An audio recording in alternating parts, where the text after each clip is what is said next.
Hi everyone, welcome.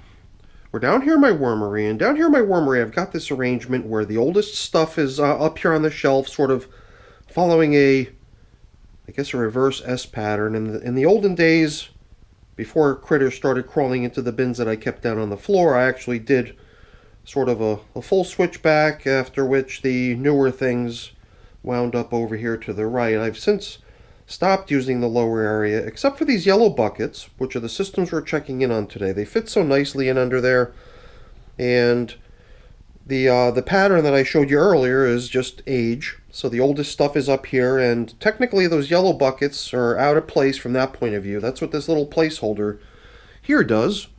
It just visually represents where the yellow buckets fit in terms of seniority or age. And the two systems that are right next to them are the older of my systems that are the type that are going to end up being harvested and the worms moved out.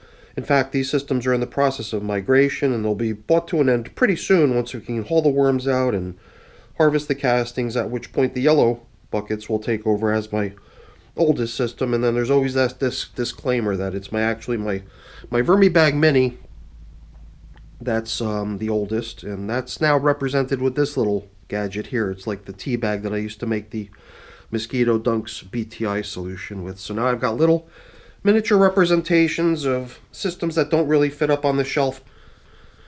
This, by the way, is the outdoor worm bag, which is over on the side, but also in order. They're represented by that little gizmo to show that that's where that fits in terms of age. So we're going to get the yellow buckets up onto the bench, and we're going to take care of getting them fed. Feeding number 21 coming up.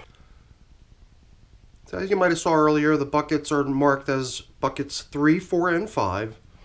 And the information about these buckets is right here, their age and whatnot. It's been 10 days since we came in here to give them feeding number 20.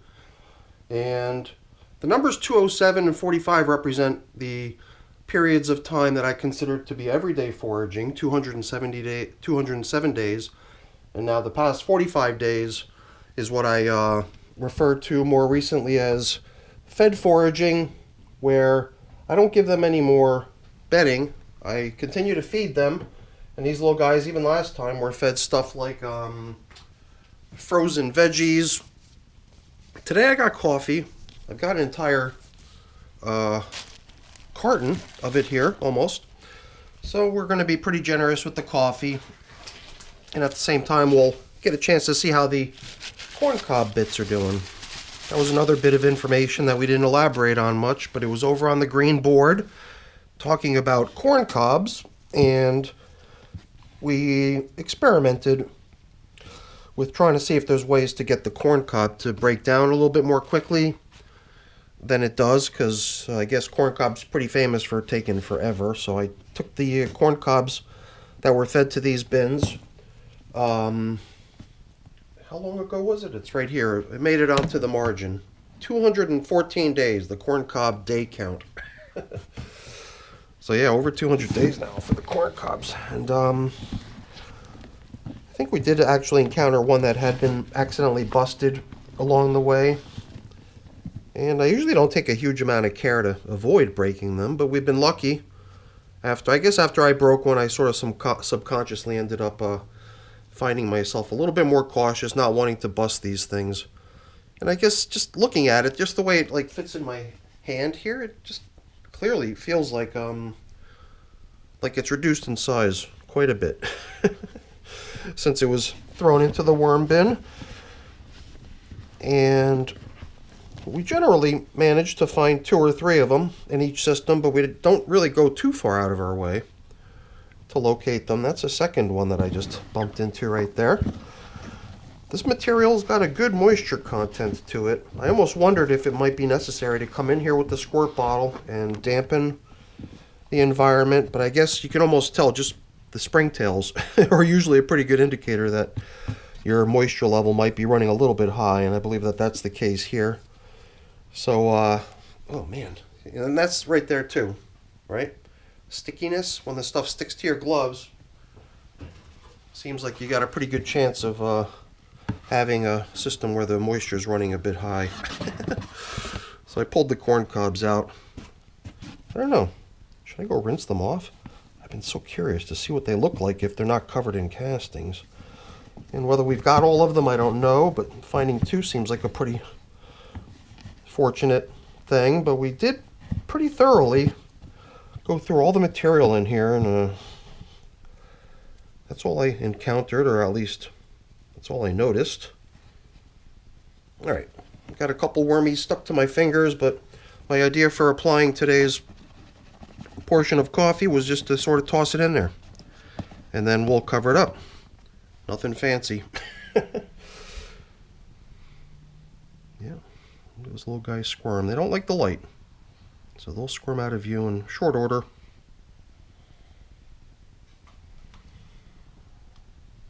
Alright, what can I say? I couldn't resist. I have my squirt bottle right here, and I had a, one of these cartons, just like what the coffee came in, sitting here, but I can use that one to do little baths and use it in a particular way. But here you can see I've removed all the castings.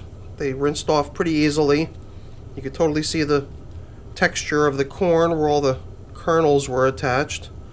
And I even tried squirting down into the hollow down in the middle on a couple of them, on a couple sides, maybe here. I shot into there a bit. And I have a feeling that these things are hollow, but I've been just so curious to indulge my curiosity on that right there. So that was fun. So let's get back to work. The only thing is I got all this moisture. I got all this water that I used to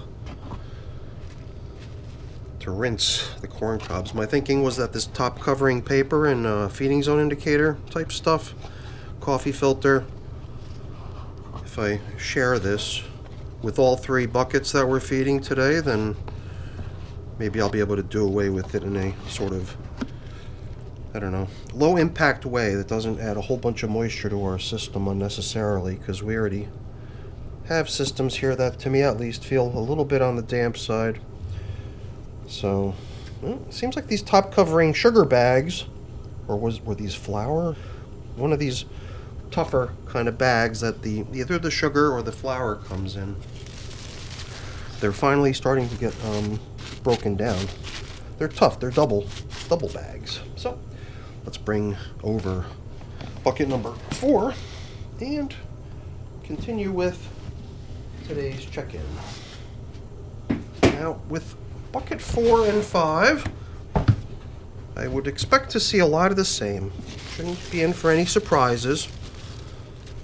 For whatever reason, I did sort of have this thing in the back of my mind about moisture maybe not being sufficient in these systems, but I now know for sure that it wasn't bucket number 3 that gave me that vibe last time. So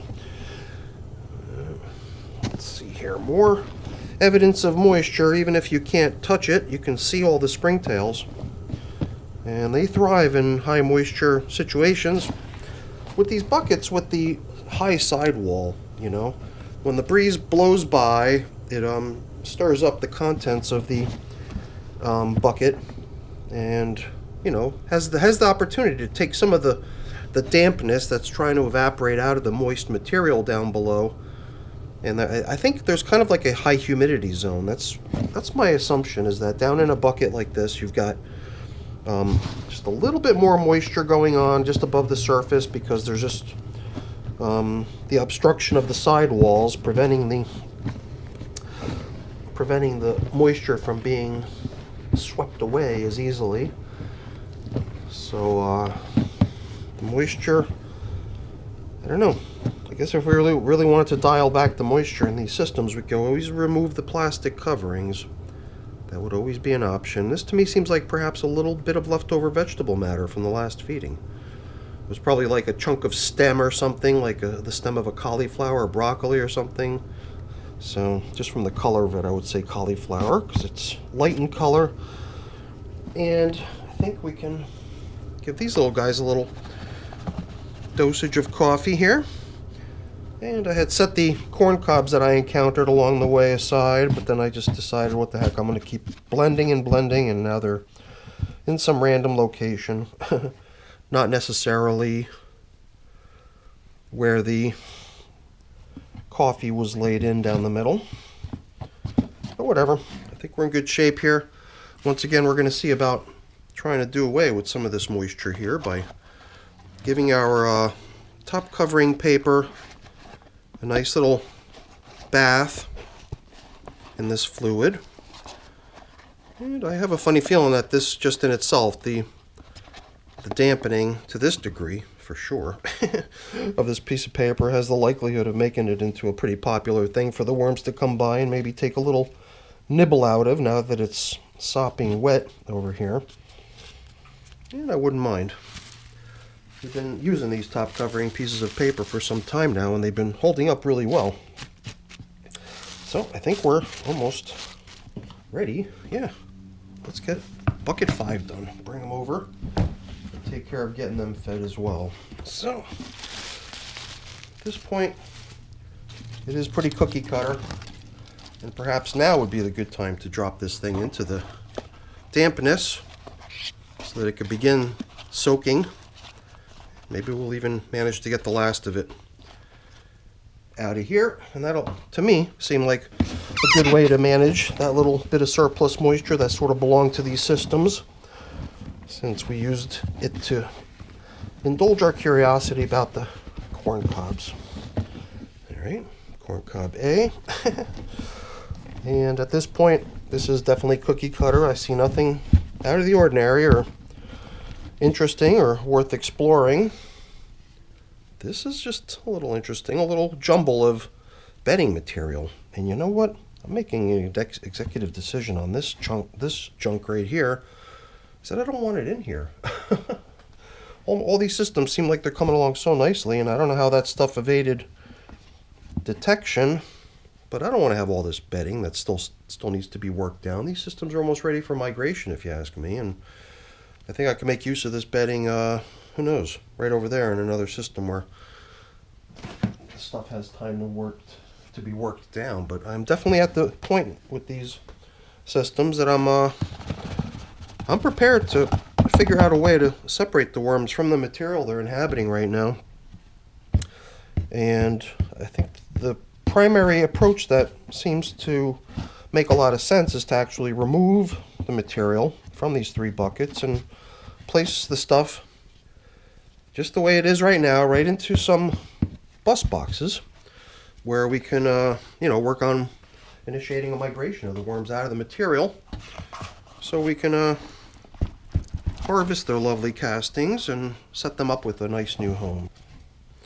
So I think this piece of paper got a nice soaking, and hopefully that makes it that much more interesting for the worms to come check it out, maybe take a bite.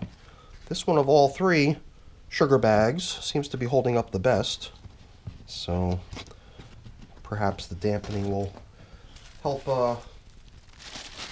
cause some of the wormies that come and go past it to take some interest. So I got some stuff that I got to take care of getting cleaned up and put away around here, but we're done other than that. And I'm not going to keep you around for those boring chores. Before I go really quick, let me just say thank you. Thank you so much for watching. Hopefully you enjoyed the video. If you did, as always, please don't forget to leave me a quick thumbs up before you go. That's always really appreciated. And if you haven't done so already, please also consider subscribing to the channel. That's very much appreciated as well. All right, everyone, have a great day. Thanks for watching. Bye now.